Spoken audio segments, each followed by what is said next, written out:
Welcome back live from COP25 in Madrid, bringing you contents and ideas from the speakers who participated in side events at the Italian pavilion.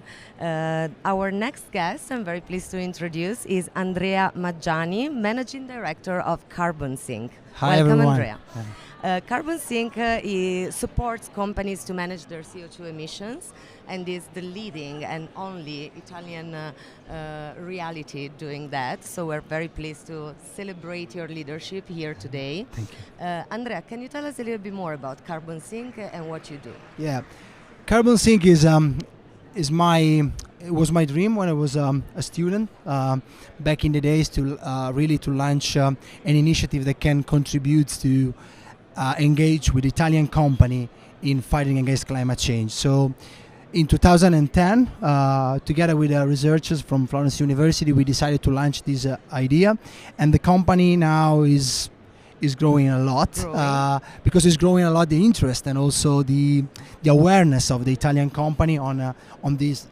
arguments about climate change and mitigation. So basically today we have almost 20 people working in our office in Florence and in Milan, and we're supporting different big Italian company on how to set up their climate strategy and how to manage the risk on climate change, physical and transition risk. So this is really an exciting moment for us because the things are really changing a lot. So really good. Andrea, I know you are you work and you are partnering with the CDP as well.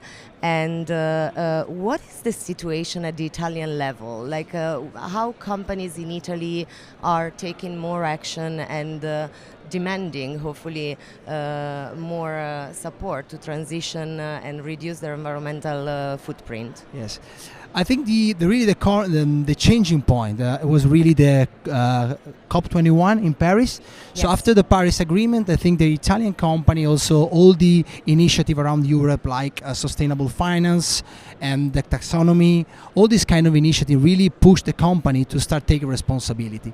And also I think what is really changing is the fact that is the financial sector is becoming more demanding Absolutely. on how to disclose the climate information, and this is really changing a lot the way that the companies thinking about climate change, not more as really a corporate social responsibility perspective, as a matter of how they can prove their business will be sustainable in the long term.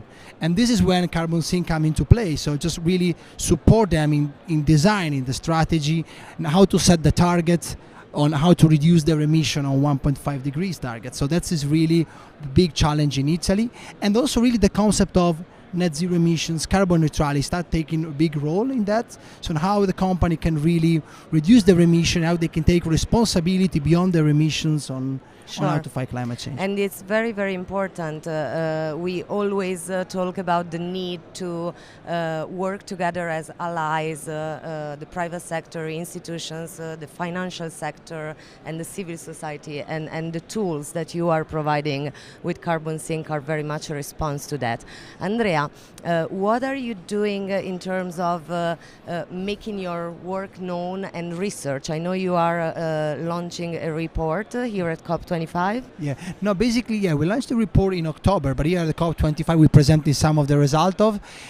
This report is mainly focused on the risk of climate change, and which is the perception of the FTSE MIB Italy. How do this company really disclose this information? And we just starting to monitor let's say the 40 biggest Italian company for capitalization, and what it comes out is really all of them starting to have a climate strategy, and this climate strategy start really to consider the risk of climate change, but also, and I think it's this really important point, those companies take responsibility on how to advocacy outside, so how they can really explain what they are doing outside of it, because I think the communication and how the company are able to engage fundamental. The medium and small size Italian company are key in this. So basically, if the big Italian brands, the big Italian company are doing something, all the small and medium sized company will follow. So this is, I think, is really important point, especially if you think about the supply chain and all these kind of aspects, so where the biggest company asking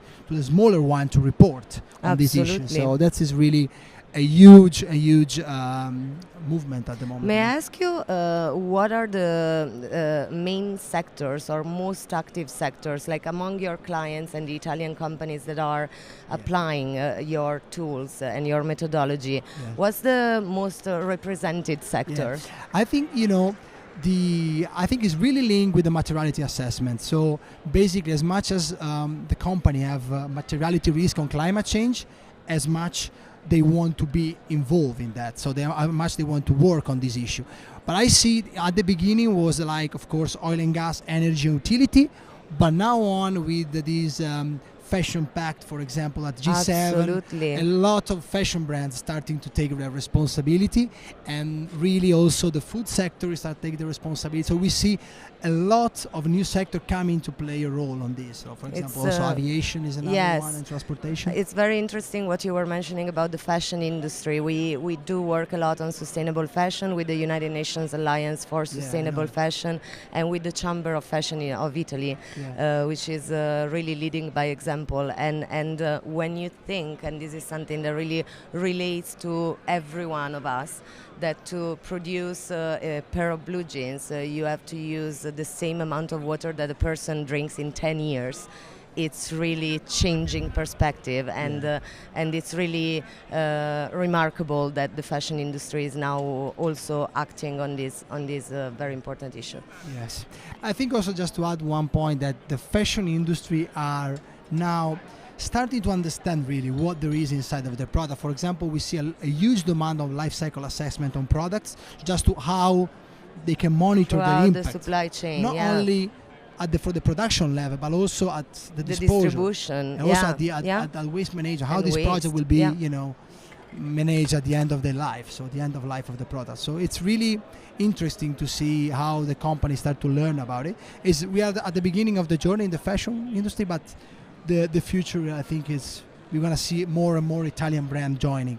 Absolutely, and joining also from the world, the rest of the world. Yes. Andrea, we're here at COP25. What are your hopes for these last days of the conference and expectations as well? Okay, I don't know if you see the people using a stable here. I say, what I want for Christmas is the Article 6. Exactly. So I think that's what is my wish, is that we're going to have a market mechanism that will function really well, and will help private sector to be really engaged in fighting against climate change. Article 6 is a key of this COP25. Absolutely.